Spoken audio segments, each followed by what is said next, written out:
Hello viewers, কেমন আছেন সবাই? আশা করছি ভালো আছেন। আসলে মোটর ব্লগটা আমার ইদানিং জমছে না, আমার ভালো লাগছে না। ইদানিংকার মোটর ব্লগারদের অবস্থা খুব একটা ভালো না। ভালো না বলতে আসলে যারা ভিউ নিচ্ছে বাট এই ধরনের ব্লগগুলো আমার খুব একটা মানে আধার রেজাল্টেরই মনে হয়। এই জন্যই মনে করেন আমি মোটর ব্লগে খুব একটা আসি না। এখন আজকে দুদিন পরে আসলাম একটা ইম্পর্টেন্ট একটা ব্যাপার। ইম্পর্টেন্ট বলতে আমার কাছে ইম্পর্টেন্ট লাগে, সবার কাছে ইম্পর্টেন্ট নাও লাগতে পারে। তো যাই হোক, ওয়েলকাম টু কুইক জেজার। আশা করছি সবাই ভালো আছেন, সবার ভালো থাকা অবশ্যই কামনা করি সৃষ্টিকর্তার কাছে। এখন কথা যেটা সেটা হচ্ছে এই যে মানে এখনকার মোটর ব্লগারদের কিছু ব্যাপার আমার খুব খারাপ লেগেছে। তাহলে ভিউয়ার যেটা বলছিলাম যে আসলে মোটর ব্লগারদের বর্তমান কন্ডিশন, তো মোটর ব্লগারদের বর্তমান সময়ের ভিডিওগুলা আমি কি বলবো, আমি 18-19-এর দিকে ওই যে মোটর ব্লগিং তখন কম বেশি দেখতে শুরু করি। তো এখন তো এই যে মোটর ব্লগ খুব একটা করছি না, এটার কারণ আমি বলার জন্য আপনার সাথে সেই ভিডিওটা শেয়ার করা। সেটা হচ্ছে বর্তমান যে মোটর ব্লগগুলো আছে সেই মোটর ব্লগগুলো মানে আমার ব্যক্তিগতভাবে আমি খুব একটা পছন্দ করি না। কেউ কি রাখতে পারেন জানি না, কিছু চ্যানেল আছে বা কিছু ফেসবুক পেজ আছে। এক নম্বর কথা, এটা শুধু আধারে পেঁচাল করে, এরা অ্যাকচুয়ালি কোনো কাজের কথা না, এবং বাইক বের করলাম কেমন লাগলো এই কথাগুলোই বলে। তারপরে হচ্ছে আপনার দেখা যায় অনেকে আমার কয়েকজন আমি কন্টেন্ট ক্রিয়েটর পেয়েছি, আমি কাউকে অসম্মান করছি না, বাট তাদের থিঙ্কিংটা মানে আমার খুব একটা জাস্টিফাইড মনে হয়নি। এই কারণে বলা যে দেখা যায় উত্তর থেকে ধানমন্ডি যাইতেছে, দেখা যায় যে আপনার হচ্ছে অমুকের ওষুধ কিনতে অথবা একটা শপিং করতে বা ওই জায়গায় দেখা করতে। তো মানে এই ধরনের মোটর ব্লগগুলোই ইদানিং বেশি হচ্ছে। কারণ আর এর মধ্যে আমি যুক্ত হয়েছে আপনার হচ্ছে ব্র্যান্ড প্রমোশন। ব্র্যান্ড প্রমোশন বলতে আমি পেইড প্রমোশনের কথাই বলবো, সরাসরি বলবো যে পেইড প্রমোশন। এখানে দেখেন মোটর ব্লগিংয়ে থাকার জন্য কিছু জানি যে টুকটাক কিছু প্রমোশন স্পন্সরশিপ এগুলো পাওয়া যায়, কিন্তু মানে এগুলো করার মানে এই না যে নিজের অবস্থাকে সলভ করে দিতে হবে। আমি সবাই জিনিস বুঝি ভাই, এখন জানি না টাকা পয়সার কাছে কেউ বিক্রি হয়ে যায়, সেটা তো আমাদের জানা ব্যাপার না। এখানে হয়তো বিভিন্ন বাইকিং গ্রুপে অমুক ওই কোম্পানির দ্বারা তমুক ওই কোম্পানির দ্বারা দেখেন, যদি আমরা মোটর ব্লগার যারা আছি, আমি তো আর তেমন কোনো মোটর ব্লগারদের এরকম কোনো পপুলার কেউ না, যারা একেবারে পপুলার মানে যারা একবারে টপ র্যাঙ্কের যারা বাংলাদেশের মোটর ব্লগার আছেন, তারাও কিন্তু আপনার মানে কিছু একবারে খুব বাজেভাবে মানে হীন হচ্ছেন বাইকিং গ্রুপে। কারণ একটাই, তাদের মানে কিছু কি বলবো ছাতা ছোলা এটাকে কি বলা যায়, ছাতা ছোলা প্রমোশন টাইপের যে ব্যাপারগুলো সেগুলো।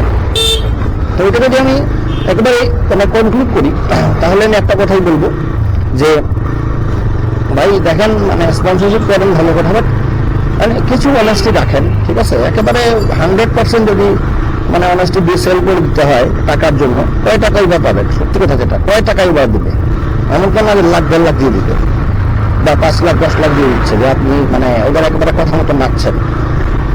হ্যাঁ, টপ র্যাঙ্কটা কিছু মানে মোটর ব্লগার যারা টপ র্যাঙ্ক বলতে মোটামুটি পপুলার 2-3 লাখ 5 লাখ সাবস্ক্রাইবার যারা মোটামুটি আছে, তাদের ম্যাক্সিমাম কিন্তু 2-1 দেখছি যে না সত্যিকার সেই একেবারে বেছে না মানে কন্টেন্টটা বেছে তৈরি করে। আর নইলে বেশিরভাগদেরকে আমি যেটা পেয়েছি সেটা হচ্ছে ওনারা শুধু ব্র্যান্ড প্রমোশনের পিছনে ছুটে, আর কোনো কথা নেই। এবং আমার কাছে যেটা মনে হয়, এখনকার মোটর ব্লগার অনেকেরই আগের তুলনায় ভিউ নাই, এটার কারণে কিন্তু আসলে অনেক ভিউয়ার্সি আসলে একটা সময় তাদের কাছ থেকে প্রয়োজনীয় টিপস পাওয়া যেত, কোন বাইকগুলো কি ভালো হবে না হবে এগুলো কিছু পাওয়া যেত, প্লাস হচ্ছে সুন্দর সুন্দর ট্রাভেল বা ট্যুর ব্লগ ওনারা শেয়ার করতেন। এখন ওই মানুষগুলোই ওই ঢাকায় এখান থেকে এখানে যায়, ওখান থেকে এখানে যায়, সেগুলো শেয়ার করে। এটা খুব অকওয়ার্ড লাগে। আমি জানি না কোন সেন্সে করে।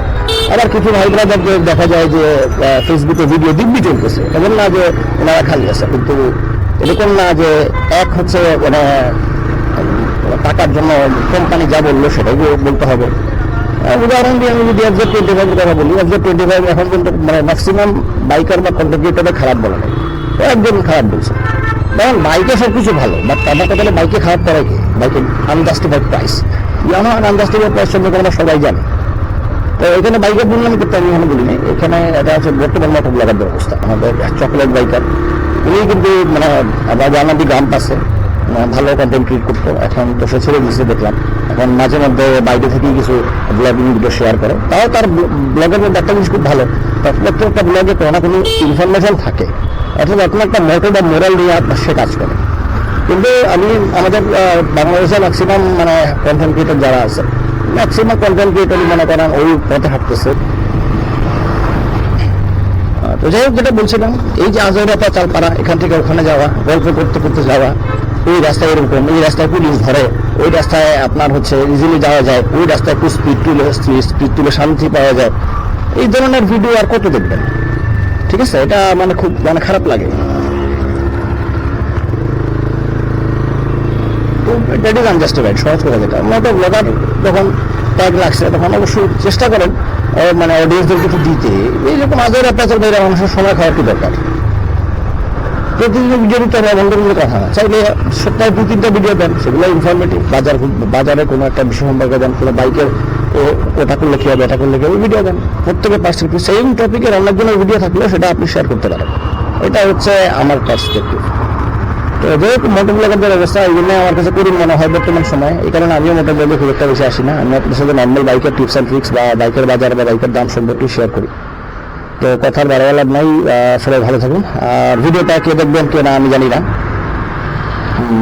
দেখলে বেশি সাবস্ক্রাইব করবেন, লাইক দেবেন, এবং যদি মনে হয় যে শেয়ার করবেন, ইচ্ছার উপর রাখলাম। ভালো থাকুন সবাই, ধন্যবাদ।